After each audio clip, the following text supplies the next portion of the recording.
सीधे बात करने आया हूं, क्योंकि आपके आशीर्वाद से डॉक्टर रमन एक बार नहीं, दो बार नहीं, 3 बार मुख्यमंत्री बना था। यह आपका आशीर्वाद रहा है। भ्रष्ट और निकम्मे भूपेश सरकार ने 5 साल में सिर्फ लूट ही किया है, भ्रष्टाचार ही किया है। कोयला घोटाला, शराब घोटाला से लेकर रेत घोटाला से लेकर डीएमएफ घोटाला। और घोटाले की बात जब करते हैं, डॉक्टर रमन नहीं बोल रहा है, ईडी बोल रहा है कि 2000 करोड़ रुपया शराब में खा गए, 500 करोड़ रुपया कोयला में खा गए। अब तो मोहन मरकाम भूपेश बघेल के विधानसभा के प्रश्न में प्रदेश अध्यक्ष हुआ करता था मोहन मरकाम, भ्रष्टाचार डीएमएफ में 1300 करोड़ का भ्रष्टाचार का आरोप लगा चुका है। ये कांग्रेस का विधायक लगा चुका है। सीधे बात करने आया हूं, क्योंकि आपके आशीर्वाद से डॉक्टर रमन एक बार नहीं, दो बार नहीं, 3 बार मुख्यमंत्री बना था। यह आपका आशीर्वाद रहा है।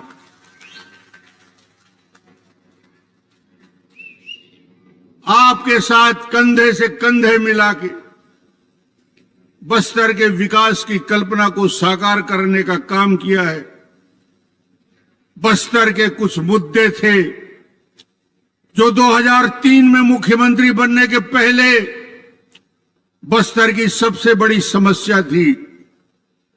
बस्तर में नमक के बदले हमारे वनवासियों के कीमती लघु वनोपज चार, चिरौंजी, महक्का, गोंद नमक के बदले बदल लिया करते थे। नमक इतना कीमती था कि नमक शोषण का औजार बन गया था। उसमें मुक्ति दिलाने का काम यदि किसी पार्टी ने किया है निःशुल्क नमक देकर, तो भारतीय जनता पार्टी ने आपको नमक कोई छोटा मुद्दा नहीं है। नमक बस्तर के स्वाभिमान से जुड़ा विषय है। हमने निःशुल्क नमक देकर बस्तर के लोगों के स्वाभिमान की बात कही थी। और मैंने जब मुख्यमंत्री आपने मुझे बनाया तो सबसे बड़ा काम आपके आशीर्वाद से बस्तर के आदिवासी को कोदो, कुटकी, पेच के सहारे जीवन यापन करना पड़ता था। पलायन होती थी, भूख से मौत होती थी। एक बड़ा निर्णय लिया भारतीय जनता पार्टी की सरकार ने, मुखिया के नाते गरीबों को यदि 1 रुपया किलो चावल दिया, उससे बड़ी कोई योजना हो सकती है क्या?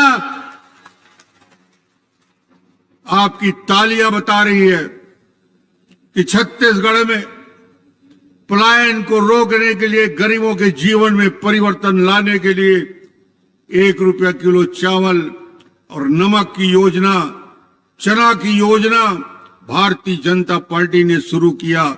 और मैं आज ये बताना चाहता हूं 58 लाख परिवार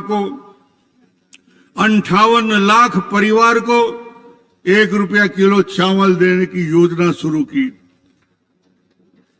मैं कहता हूं तेंदुपत्ता तोड़ने वालों के प्रति संवेदना क्या है सरकार की? हमने 1280 करोड़ बोनस दिया था कि नहीं? 1280 करोड़ का बोनस दिया था। भूपेश बघेल बोनस खा गया है, बोनस नहीं दे रहे आप। हमने चरण पादुका दिया था, मेरा मजाक उड़ाया गया था कि मैं पैर के जूते और चप्पल दे रहा हूं। मैंने उस बस्तर की, हमारी माता के उस बेटी की जो पैरों में कांटे गड़ जाया करते थे, गैंग्रीन हो जाता था, पैर काटने की जरूरत पड़ती थी, उसकी सुरक्षा के लिए 22 लाख तेंदुपत्ता तोड़ने वालों के लिए चरण पादुका योजना दी थी। कैसी योजना थी? उस योजना का आपने स्वागत किया था। भूपेश बघेल ने चरण पादुका योजना बंद कर दी। तेंदुपत्ता तोड़ने वालों का अपमान किया, किसानों को 16% ब्याज दर में सहकारी बैंक से कर्ज लेना पड़ता था, उस ब्याज दर को 16% से घटा के 9%, 6% बिना ब्याज के सहकारी बैंक से कर्जा देने की शुरुआत भारतीय जनता पार्टी ने सरकार ने की। आपको याद रहना चाहिए। मैं याद दिला रहा हूं, सिर्फ उस सरकार की उपलब्धि का चिंतन आपको करना पड़ेगा। इसके साथ ही साथ बस्तर केरल से बड़ा एक जिला हुआ करता था, इस एक जिले को 7 जिले में बदलने का काम भारतीय जनता पार्टी की सरकार में हुआ था। ये छोटे छोटे जिले बने आपके। इस पूरे क्षेत्र में दंतेवाड़ा, सुकमा, बीजापुर माननीय नरेंद्र मोदी जी ने एक्सप्रेशनल डिस्ट्रिक्ट बना के इस पूरे क्षेत्र के विकास की यात्रा शुरू की। मैं आपको पुराने दिन की ओर ले जाना चाहता हूं। नेशनल हाईवे कभी बस्तर का, दंतेवाड़ा का, सुकमा का, बीजापुर का मिट्टी का नेशनल हाईवे हुआ करता था। चमचमाती हुई सड़क बनाने का काम यदि किया है तो भारतीय जनता पार्टी ने सड़कों का जाल बिछा। बस्तर में जितने पुल बने हैं, जितने पुलिया बने हैं, जितने स्कूल बने हैं, जितने अस्पताल बने हैं, ये सारे निर्माण कार्य किस पार्टी ने किया? उस पार्टी का नाम बताइए, किसने किया? किसने किया था?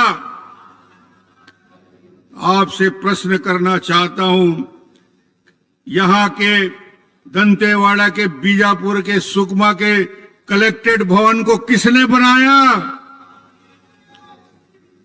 यहां के जिला पंचायत भवन दंतेवाड़ा, सुकमा, बीजापुर किसने बनाया?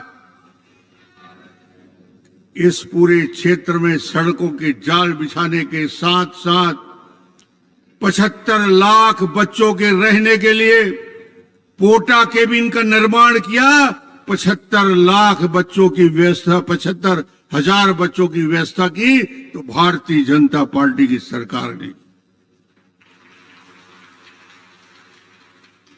पोटा केबिन का कल्पना हमने किया, उसको साकार किया।